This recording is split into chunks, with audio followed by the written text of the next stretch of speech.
Hello everyone, welcome to Inconvenient Truths. I'm your host, Jennifer Zeng. Recently, there has been significant turbulence at the top of the CCP, especially in the military, which has shocked the world. The latest developments indicate that half or more than half of the 7 members of the Central Military Commission may have been removed from their positions or encountered huge problems. Furthermore, out of the 5 state councilors, 2, which amounts to 40%, have been suspended. Some people even joke that being a high-ranking official in China has become a high-risk profession. Today, let's discuss how this will affect China's future.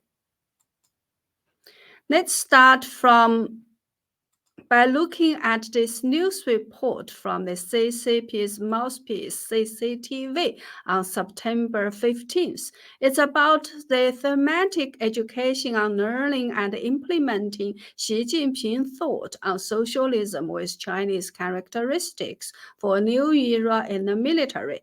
This is an important meeting attended by leaders from various departments and units of the military. According to past practices, apart from Xi Jinping, the other 6 members of the Central Military Commission, CMC, should have been present. However, there were only 3 people on the stage, namely CMC Vice Chairman He Weidong, CMC member Miao Hua, and Zhang Shengmin. Meanwhile, CMC Vice Chairman Zhang Youxia, CMC member and Chief of the Joint Staff Department Liu Zhenli, and CMC member Li Shangfu did not attend the meeting. Of the 3 who didn't attend the meeting, Li Shangfu, who is also the defense minister, is already confirmed to have been arrested. According to a Chinese language TV channel called News Insight, after Li Shangfu's arrest, he implicated as many as 17 generals, and the CMC chairman Zhang Youxia, the second highest ranking military official in the PLA, is also suspected of being involved. It is believed that his family members are under surveillance, and his close associates have also encountered problems. According to the Chinese Military of National Defense website, Zhang Youxia's last public appearance was at the Equipment Quality Meeting of the entire military on August 29th. This means that Zhang Youxia disappeared from the public eye at the same time as Li Shangfu. Now, both of them are absent from the above-mentioned important meeting of September 15th, further fueling speculation that Zhang Youxia may be next in line for removal from office. Not only that, there have been rumors circulating online that Zhang Shengmin was reportedly taken into custody for investigation on September 16th at 11 p.m. at his residence in Beijing. That was on the next day after he attended the meeting on September 15th. If these rumors are true, it means that more than half of the members of the Central Military Commission are now in trouble. If Zhang Youxia is indeed removed, then He Weidong, currently the 3rd highest ranking military official, would likely take his place. According to overseas writer and YouTuber Lao Deng, how did He Weidong gain Xi Jinping's favor? Well, it turns out that He Weidong heard that Xi Jinping has a special liking for a certain breed of German dogs. He praised those dogs because of the absolutely firm and loyal expression or gaze in their eyes. So He Weidong bought this type of dog and kept it at home. He would spend at least half an hour every day staring at the dog to learn the absolute loyal expression in the dog's eyes.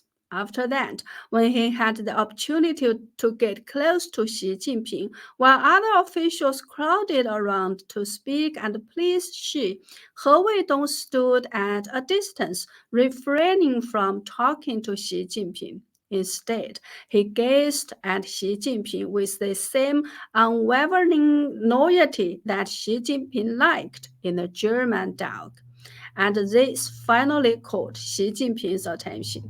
Xi Jinping believes that people with this kind of loyal expression in their eyes are absolutely trustworthy. According to Lao Deng, this is the reason why He Weidong received an exceptional promotion. While we don't know how much of this story is true, it is possible that there is some truth to it. Demonstrating absolute loyalty is indeed a quality highly valued by Xi Jinping. According to News Insight, Li Shangfu's major problem lies in the rocket fuel used by the rocket force, the equipment of the submarine force, and the equipment of various military branches, including vehicles, tanks, and armored vehicles, all of which have serious issues. The problems are so numerous that they have severely undermined the strength of the CCP's military. If a war were to break out, it would likely result in a complete failure. Before being promoted to Minister of Defense in March of this year, Li Shangfu served as the Minister of Equipment Development for the Central Military Commission. If there were major issues with war preparations, he certainly cannot escape responsibility. In July of this year, the CCP's Central Military Commission issued a public announcement calling on the public to report corruption issues in military procurement. The announcement stated that billions of dollars flow to public and private contractors, and this process is prone to corruption. At that time, many people anticipated that Li Shangfu might run into problems because he had been serving as the Minister of Equipment Development since September 2017. The announcement indicated that this corruption investigation would cover the past 6 years, precisely the period during which he served as the minister.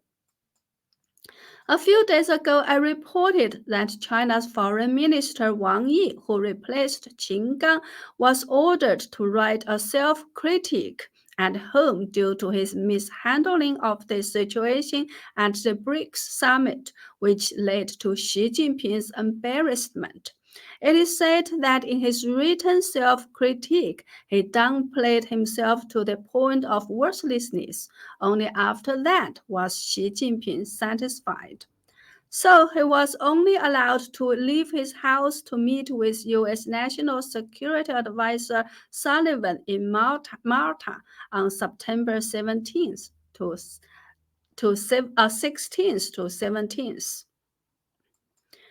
Former Peking University professor Yuan Hongbin recently stated that the CCP authorities are evaluating the impact of the removal of Qin Gang and Li Shangfu on Xi Jinping.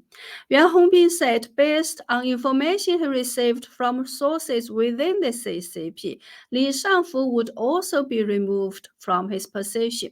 The CCP is considering how to publicly disclose the crimes of Qin Gang and Li Shangfu and how to handle them. The evaluation is based on how to best protect Xi Jinping's authority.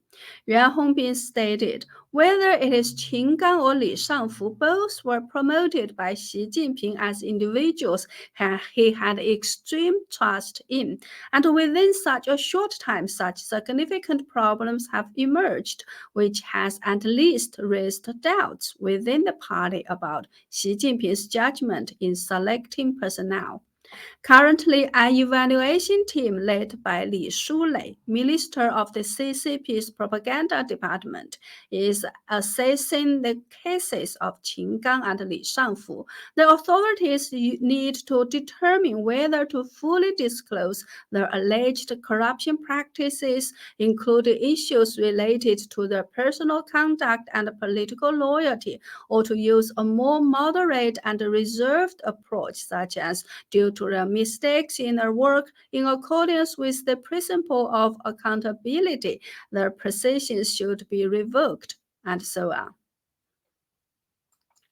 Recently, U.S. President Biden suggested that due to serious economic problems in China, Xi Jinping might have to abandon his plans to attack Taiwan. Furthermore, the CCP has recently established a so-called cross-strait integration development demonstration zone in Fujian province, which is geographically closest to Taiwan. The CCP is calling on Taiwan residents to invest, work, live, buy houses, etc. in Fujian so that they can enjoy the same treatment as mainland Chinese.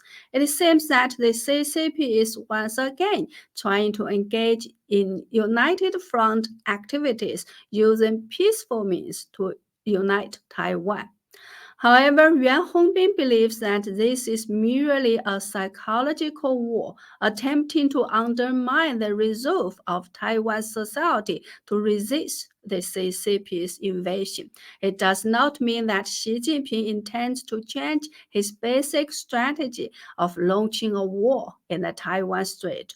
For example, according to the information from Taiwan's Ministry of National Defense, from 6 a.m. on the 17th to 6 a.m. on the 19th, a total of 103 sorties of PLA military aircraft harassed Taiwan, with 40 aircraft crossing the medium line of the strait, setting a record for the highest number of CCP military aircraft to harass Taiwan in a single day.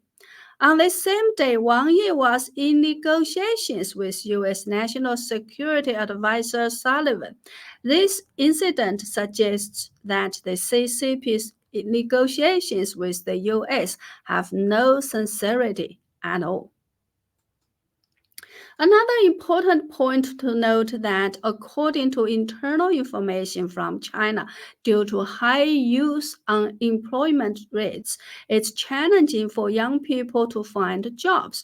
Joining the military has become a popular option. So, the PLS recruitment for the autumn of this year has attracted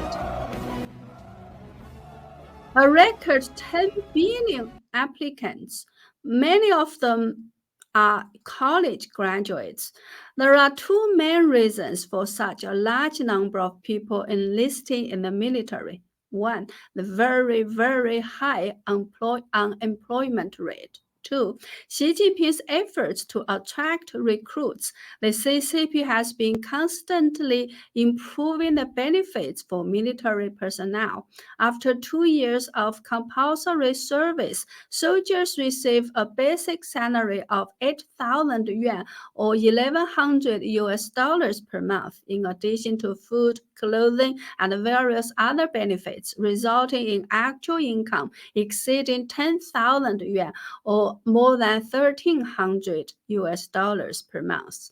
The salary for non-commissioned officers increases each year after promotion, and if they rise in rank, their benefits become even more attractive. This is something that other employment opportunities often cannot match. And please remember, 600 million people in China only have a monthly salary of 1,000 yuan. So 8,000 yuan or 10,000 yuan per month is so much higher and thus very attractive. Therefore, during times of economic downturn and poor job prospects, sending young people to the military as cannon fodder may not be a bad way to address their employment issues. Yuan Hongbin also revealed that due to the rapid decline in China's economy, Xi Jinping has been cracking down on corrupt officials to prepare for the military expenses required for Taiwan Strait conflict, using confiscated wealth to fund preparations for the war. From various indications, it seems that Xi Jinping is not willing to easily give up his established strategy of occupying Taiwan. The large-scale cleansing of the military may be related not only to his fear of mutiny and assassination, but also to the widespread corruption within the military that has affected its combat effectiveness. An inadequately equipped and low combat capability military would hinder Xi Jinping's plan to achieve the China dream for the PLA, and this has infuriated him. However, such widespread purges have made everyone within the military feel insecure. Can a military maintained through fear and the so-called absolute loyalty learned from German dogs really have any combat effectiveness? As mentioned earlier, in the new administration of the CCP government, there are 5 State Councilors who hold positions in the State Council just below the Premier and the Vice Premiers. They are among the highest ranking civil servants in the country, equivalent to vice national level officials. Among these 5 State Councilors, 2 have already fallen from grace, including Qin Gang and Li Shangfu. They were promoted to vice national level positions just in March of this year, and they fell from grace in just a few months, making being a state councillor a high-risk profession. It is worth noting that a declaration against civil war suddenly appeared on China's internet recently, claiming to be written by Taiwan issue experts from the Chinese Academy of Social Sciences and some democratic activists.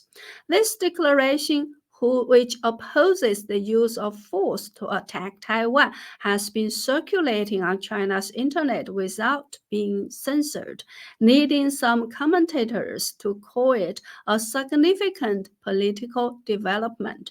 In this context, it appears that after eliminating all other factions within the party due to his own misguided actions, Xi Jinping has rapidly created countless enemies both inside and outside the party. Internationally, more and more governments and nations are hoping for Xi's downfall. Will all the anti-Xi forces in China and abroad one day truly trigger a major political change in China's political landscape? From the current situation, this possibility is growing. If Xi does fall from power, what kind of changes might occur in China? Well, that's all for today. Please remember to subscribe to my channel and double check if you are still subscribed. If you enjoy my content, please kindly share my channel and videos and visit my website at jenniferzengblog.com. That's jenniferzengblog.com for membership or donations to support my effort. Thank you. See you next time.